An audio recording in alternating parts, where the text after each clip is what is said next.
আর কবে? হ্যাঁ, আর কবে? ইতিমধ্যেই সোশ্যাল মাধ্যমে ভাইরাল অরিজিতের এই গান। আরজি কর কাণ্ডের প্রতিবাদ জানিয়ে তিনি যে সরব হবেন, তিনি যে পুরো বিষয়টিকে ভালোভাবে নেননি, আরো 5টা আম আদমির মানুষের মতোই তাকেও যে এই ঘটনা নাড়া দিয়ে গেছে আগেই বলেছেন অরিজিৎ সিং।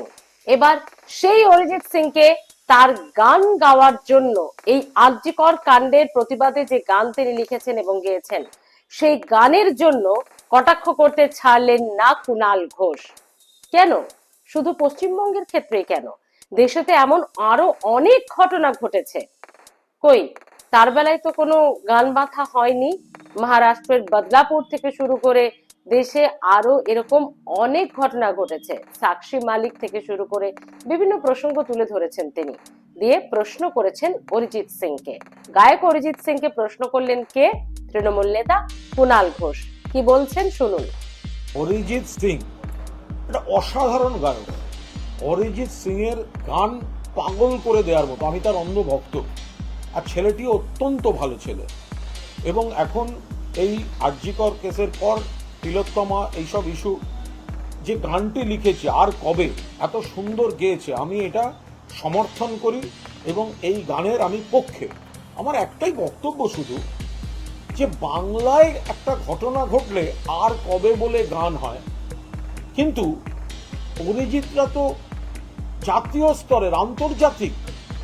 তো যখন সাক্ষী মালিকরা, সোনার মেয়েরা শ্লীলতাহানির অভিযোগ করে রাস্তায় তাদের উপর পুলিশ দমন পীড়ন করে, যখন বদলাপুরে কয়েকদিন আগে, মহারাষ্ট্রে পরপর উন্নাও, হাতরাস, কদিন আগে উত্তরপ্রদেশ, তাহলে এই যে আর কবে, এটা হিন্দিতে অর কব, এটা কি গাওয়া যায় না?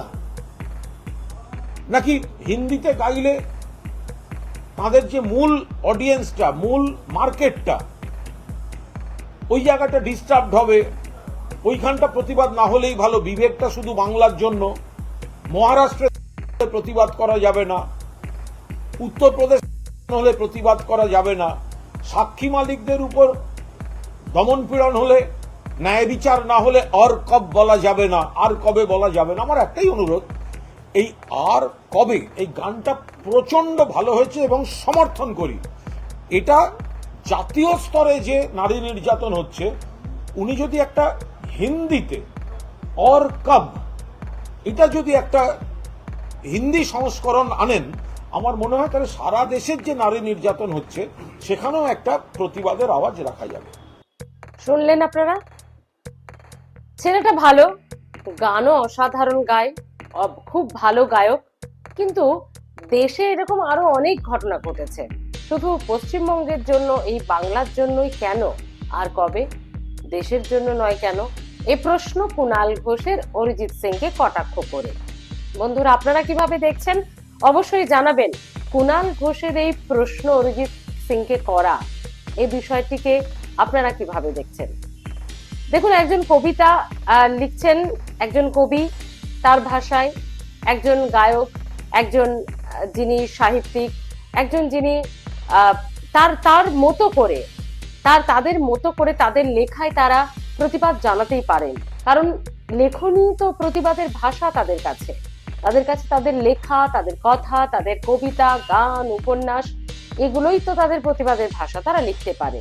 কিন্তু তাদেরকে কি আমরা এভাবে বলতে পারি, নরমে গরমে কটাক্ষ করতে পারি? আর অবশ্যই আরো একটা দিক তুলে ধরেছেন কুণাল ঘোষ, আরো একটি প্রসঙ্গ। পশ্চিমবঙ্গে যদি কিছু হয়, তার ইস্যু নিয়ে বলিউডের প্রযোজকরা, পরিচালকরা তার একেবারে তেড়ে ফুঁড়ে নেমে যান। মুভি তৈরি হয়, সিনেমা তৈরি হয়, ফিল্ম তৈরি হয়, প্রতিবাদ জানানো হয় ফিল্মের মাধ্যমে। বিনোদনিয়া তো শুধুমাত্র বিনোদনের জন্য নয়, বিনোদনের এক বিশাল বড় প্রতিবাদী ভাষা, প্রতিবাদী রূপও আছে। সত্যি ঘটনাকে যারা তুলে ধরতে পারে, জনমানসে যার বিপুল সাড়া পড়ে, একটা দারুণ এফেক্ট পড়ে। তো পশ্চিমবঙ্গের বহু ঘটনার উপর ইতিমধ্যেই আমরা বহু ফিল্ম দেখেছি বলিউডে এই ঘটনার উপর তৈরি করা। তো বাংলার টলিউডের পরিচালক, প্রযোজকরা কি করছেন, প্রশ্ন করেছেন কুণাল ঘোষ। সোশ্যাল মাধ্যমে লিখে সেই প্রশ্ন করেছেন তিনি তারা কেন লিখতে পাচ্ছেন না? তৃণমূলপন্থী যারা প্রযোজক পরিচালক রয়েছেন তারা কোথায়? তারা কি শুধুমাত্র লাভের গুড় খেতে, মানে এরকমই বলার চেষ্টা করেছেন, ভাষাটা হয়তো আলাদা, তারা কি শুধু লাভের গুড় খেতে, দল যখন ভালো অবস্থায় থাকবে তখন দলের থেকে সুবিধা নিতেই আসেন, নাকি দল একটুখানি অস্বচ্ছন্দে পড়লে, একটুখানি সমস্যায় পড়লে, একটুখানি বিপদে পড়লে তাদের আর মুখ দেখতে পাওয়া যায় না? এই প্রশ্ন করেছেন সোশ্যাল মাধ্যমে লিখে, একেবারে প্রশ্ন করেছেন কুণাল ঘোষ। হয়তো ভাষাটা তার কিছুটা আলাদা, কিন্তু এটাই বলার চেষ্টা তিনি করেছেন। তো টলিউডকে নিয়ে একেবারে যাকে বলে সরাসরি নিশানা করে কুণাল ঘোষ তৃণমূল নেতার এই প্রশ্ন আপনারা কিভাবে দেখছেন? সত্যি কি তাহলে কোথাও একটা গিয়ে দল খানিকটা এই কাণ্ড নিয়ে অন্তত একা হয়ে গেছে? দল কি খানিকটা অস্বস্তিতে, খানিকটা বিব্রত? সে কারণেই কি কুণাল ঘোষকে বলিউডের সঙ্গে টলিউডের তুলনা করে বলতে হচ্ছে পশ্চিমবঙ্গের কোনো ঘটনা ঘটলে তো বলিউডের পরিচালক প্রযোজকরা একাংশের তারা ঝাঁপিয়ে পড়ে, সত্য ঘটনার অবলম্বনে সিনেমা তৈরি হয়ে যায়, জনমানসে প্রভাব পড়ে যায়।